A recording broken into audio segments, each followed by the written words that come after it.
Hello बच्चों, स्वागत है आपका एफटी की स्टडी चैनल पे। आज मैं आपको क्लास 12 का पॉलिटिकल साइंस का सीबीएसई की तरफ से आया हुआ सैम्पल पेपर कराने जा रहा हूँ। आज के वीडियो में मैं आपको खंड खा के क्वेश्चन कराऊंगा। खंड का के क्वेश्चन मैंने आपको करा दिए हैं। अगर आपने वो वीडियो नहीं देखी तो आप प्लीज़ उसे देख लीजिएगा मेरी प्लेलिस्ट में जाके। खंड का के क्वेश्चन में आपको एमसीक्यू के क्वेश्चन दिए थे, जिनके मैंने सबके आंसर आपको बता दिए थे। अब खंड खा में देखते हैं। सबसे पहला क्वेश्चन आपको दिया हुआ है 13 कि नए भारत के निर्माण के लिए योजना आयोग द्वारा प्रारंभ में कौन सी पहल की गई थी। आपको 2 मार्क्स का क्वेश्चन है ये। खंड खा में सभी क्वेश्चन 2 मार्क्स के हैं। इसका आंसर लिखना है तो इसके आंसर में आपका लिखेंगे कि प्रथम पंचवर्षीय योजना में कृषि क्षेत्रक बांध एवं सिंचाई की सुविधा पर बल दिया गया। इसमें साक्षरता दर पर बढ़ाने पर भी ध्यान दिया गया। इसके साथ ही बचत करने तथा प्रति व्यक्ति आय बढ़ाने पर भी ध्यान दिया गया। ये योजना आयोग की प्रारंभिक पहल थी, जिसमें योजनाबद्ध विकास की पहल की गई। ठीक है, तो इसका आंसर ये लिख सकते हैं हम। नेक्स्ट है क्वेश्चन नंबर 14 कि मालदीव में लोकतंत्र स्थापित होने की प्रक्रिया को स्पष्ट कीजिएगा। इसमें लोकतंत्र किस तरीके से स्थापित हुआ। तो मालदीव एक द्वीप राष्ट्र 1968 तक एक सल्तनत था। इसे राष्ट्रपति शासन प्रणाली के साथ एक गणराज्य में बदल दिया गया। जून 2005 में मालदीव की संसद में सर्वसम्मति से बहुदलीय प्रणाली के लिए मतदान किया और एमडीपी द्वीप के राजनीतिक मामलों पर हावी हुई, क्योंकि मालदीव में एक ही पार्टी थी, एमडीपी। और 2005 के चुनाव के बाद मालदीव में लोकतंत्र मजबूत हो गया। मालदीव का जब 2005 के चुनाव कराए गए और कुछ विपक्षी दलों को वैधानिक मान्यता भी दी गई। इसके बाद प्रश्न नंबर 15 है कि पारंपरिक धारणा के अनुसार सहयोगात्मक सुरक्षा की 2 प्रकार का वर्णन कीजिए। इसका पहला है कि निरस्त्रीकरण। इसके अंतर्गत राज्यों को कुछ विशेष प्रकार के हथियार त्यागने को बाध्य किया गया, जैसे जनसंहार करने वाले रासायनिक हथियारों को त्यागा गया। सेकंड है कि विश्वास निर्माण। सहयोगात्मक सुरक्षा विश्वास निर्माण को सुरक्षा का एक साधन मानती है और ये एक ऐसी प्रक्रिया है जो सुनिश्चित करती है कि गलतफहमी अथवा गलत अवधारणा के कारण विरोधी युद्ध को और ना जाए।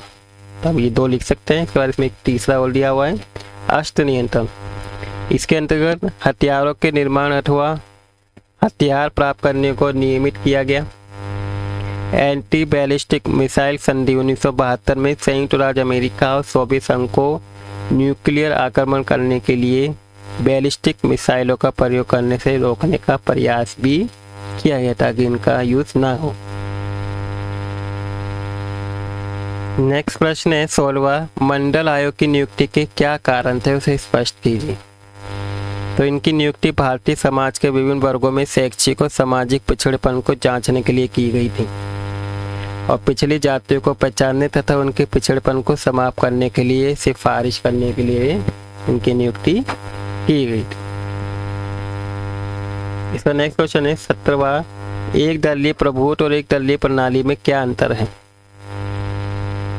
तो एक दलीय प्रभुत्व का अर्थ है कि प्रतिस्पर्धी लोकतांत्रिक प्रणाली में एक पार्टी राजनीतिक रूप से प्रमुख रहेगी, मेन रहेगी सिर्फ एक पार्टी, जबकि एक दलीय प्रणाली से तात्पर्य ऐसी प्रणाली से है जहां केवल एक ही कानूनी राजनीतिक पार्टी मौजूद होती है, जिसमें कोई प्रतिस्पर्धा, कोई कंपटीशन नहीं होता है। जैसे कि चीन में क्या है, एक ही पार्टी, कम्युनिस्ट पार्टी। नेक्स्ट है वैश्विक गरीबी का क्या अर्थ है, उसको स्पष्ट कीजिए। तो वैश्विक निर्धनता का अर्थ है कि विश्व में व्याप्त निर्धनता से है। आने वाले दशकों में ये निर्धनता 9 से 10 बिलियन लोगों को अपने चंगुल में घेर लेगी और वर्तमान में विश्व में जनसंख्या की वृद्धि करके आधा केवल 6 देशों में, भारत, चीन, पाकिस्तान, नाइजीरिया, बांग्लादेश और इंडोनेशिया में होगी। और विश्व के निर्धन देशों में अगले 5 वर्षों में जनसंख्या 3 गुना बढ़ने की संभावना है, जबकि अमीर देश में जनसंख्या क्या हो रही है, घट रही है।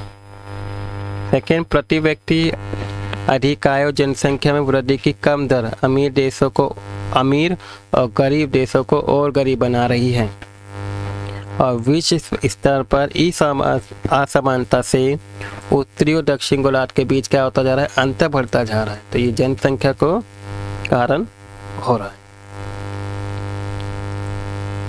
तो यहाँ पे सेक्शन खा खत्म हो जाता है, खंड खा। ठीक है, खंड गा के क्वेश्चन मैं अपने नेक्स्ट पार्ट में कराऊंगा। आई होप आपको आज ये जितने क्वेश्चन कराए गए हैं इनके आंसर आपको अच्छे से समझ में आ गए होंगी और आपको वीडियो भी अच्छी लगी होगी। अगर आपको वीडियो अच्छी लगी बच्चों प्लीज़ वीडियो को लाइक कर दीजिएगा और अपने दोस्तों के साथ भी शेयर कीजिएगा। और अगर आप इस चैनल पे नए हैं तो प्लीज़ चैनल को सब्सक्राइब भी कर दीजिएगा। Thank you for watching video.